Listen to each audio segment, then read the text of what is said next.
We only take short questions. Please say who And you about are. my books. Questions Not you are. about Berlusconi. Not about politics. No, there are no questions left anymore. I think you were very wise. There is one burning question over there. Please introduce yourself and a short question, if you may.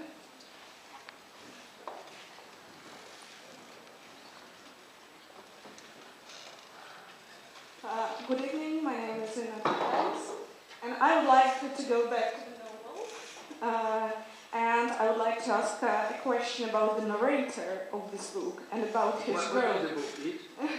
This one? Yeah, The Cemetery in Prague.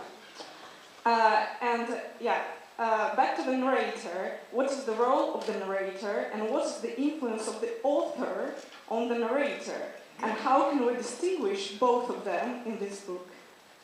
Thank you. I thought something similar before, but in any way, the narrator, the official narrator of the book, is only a neutral camera for me. In fact, I use it only in order to summarize events, not to be obliged to reproduce all the diary of Simonini and other people. So the narrator helps me to make short. You remark that the narrator doesn't pronounce any moral judgment, doesn't say that Simonini is good or bad. He's a sort of neutral camera. Then there is the voice of the author. What is the voice? Because frequently the author is identifiable with the narrator, but not always. No?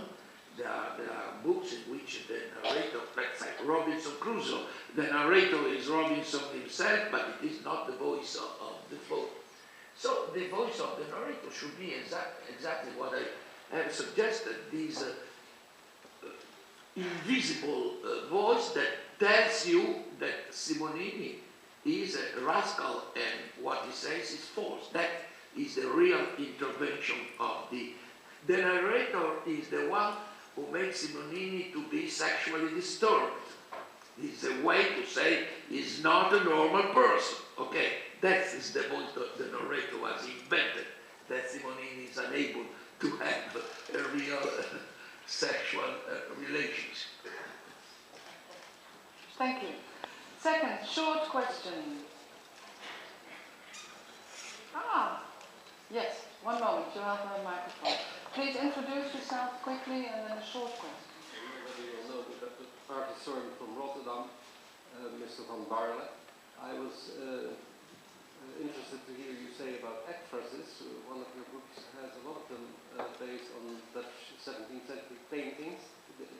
Where did you find these descriptions, or are these your own invention? And in which of your books I can read all that?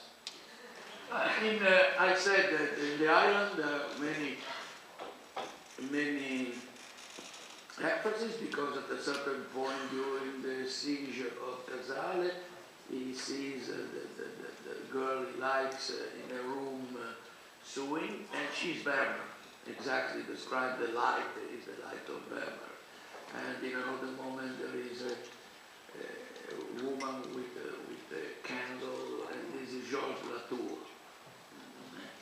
And when I send material to my translator, I always, if possible, say, pay attention that here I was making an emphasis on depth, so pick up the same painting and try to translate in your language, rendering the same atmosphere. That was. The emphasis is the verbal description of a work of art, but done in such an efficient way that you see it as you were watching it with your eyes. That is the typical definition in the rhetorical theories. Is there another one? Today is an art who is lost because we don't need to describe, we put the photograph, that's done. But in times in which it was so difficult to do that, they made recourse to the emphasis. So the emphasis was practiced with as an art and studied in the schools, in the rhetorical schools. Nowadays it's enough to go to the museum internet page and then you have all of it. A question over there? Hello, Mr. Ito. I read your book with great interest. My name is Mario Stam. And I think you had a lot of fun in writing it.